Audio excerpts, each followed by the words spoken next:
Bonjour!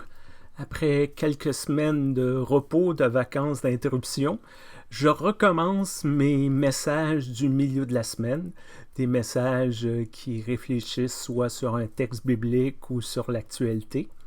Et cette semaine, je voudrais réfléchir sur un texte du Premier Testament, du premier livre des Rois, chapitre 19, 9 à 18. Pourquoi ce texte, vous me demanderez? Parce que dans la très grande majorité des églises chrétiennes, il y a ce qu'on appelle dans le jargon du métier le lectionnaire.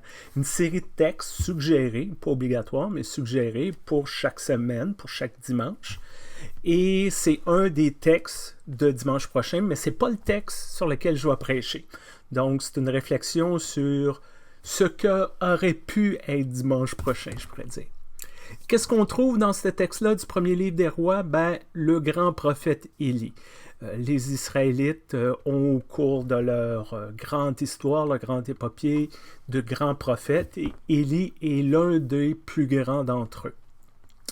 Et souvent, je dis, les prophètes, lorsqu'on regarde, lorsqu'on lit ces textes-là, c'est inspirant, c'est des messages puissants, profonds, très spirituels au sujet de Dieu.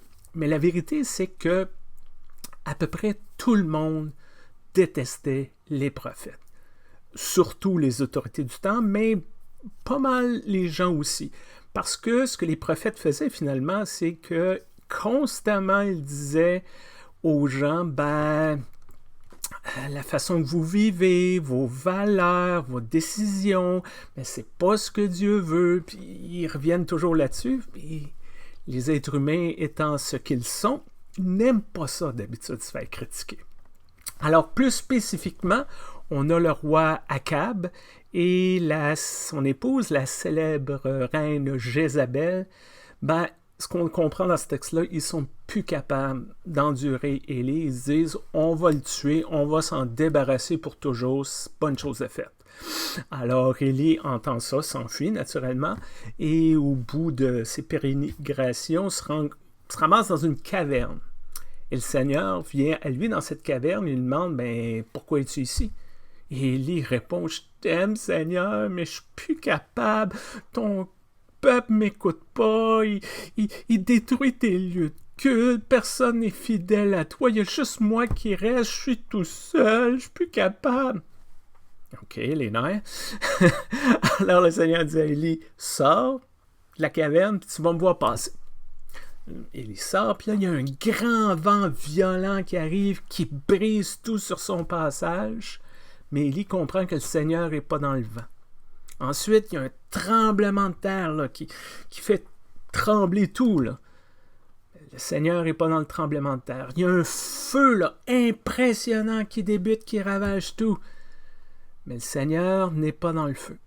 Puis ensuite, le texte dit, il y a un bruit léger qui souffle. C'est à peine distinct. On peut à peine le distinguer. Et Élie comprend que le Seigneur est là. Et ça parle, je pense, de nous tous. Qu'on a tendance à vouloir chercher Dieu ou quelque chose de plus grand que nous dans les événements spectaculaires. Dans ce qui est grand, ce qu'on voit à la télé, par exemple. Il y a eu une détonation assez dévastatrice à Beyrouth il y a quelques jours, des morts, des blessés, et plusieurs se demandent, où était Dieu? Est-ce que Dieu est là-dedans? On a la pandémie, par exemple, qui depuis plusieurs mois, et il y a certaines personnes qui disent, est-ce que c'est Dieu qui nous punit? Mais ce texte-là nous rappelle que c'est peut-être les mauvaises questions. Les épreuves, les calamités, les désastres naturels, ça fait partie de ce qu'on appelle la vie, de l'expérience humaine sur Terre. Ça, il n'y a rien qui va changer ça.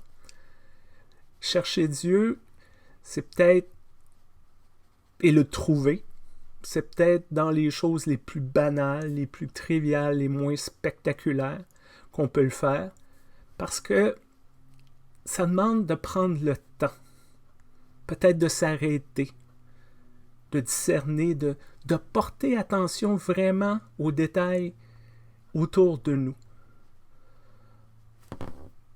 Et c'est peut-être ça que je vous souhaite cette semaine, ouais.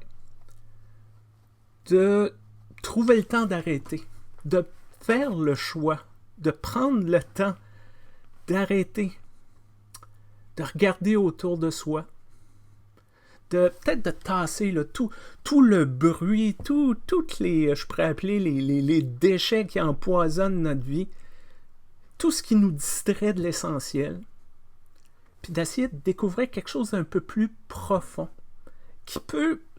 qui, je suis sûr, ne sera pas spectaculaire, qui ne sera pas impressionnant, mais qui va peut-être nous redonner un peu d'espoir, juste un petit peu plus d'énergie, comme dans le cas d'Élie, pour recommencer son travail, que vous trouvez quelque chose qui va vous donner juste un petit peu plus de pep, un peu plus d'énergie pour continuer. Merci d'écouter, merci d'être là. Je vais continuer ces capsules à la mi-semaine, comme j'ai dit. Vous, si vous regardez sur Facebook, n'oubliez pas d'aimer notre page. Si vous regardez sur YouTube, abonnez-vous. Et naturellement, je vous invite aux activités de la paroisse Sainte-Claire, sur Zoom, sur Facebook, sur le web. Trouvez-nous, ça me ferait plaisir de vous voir. À très bientôt. Bye bye.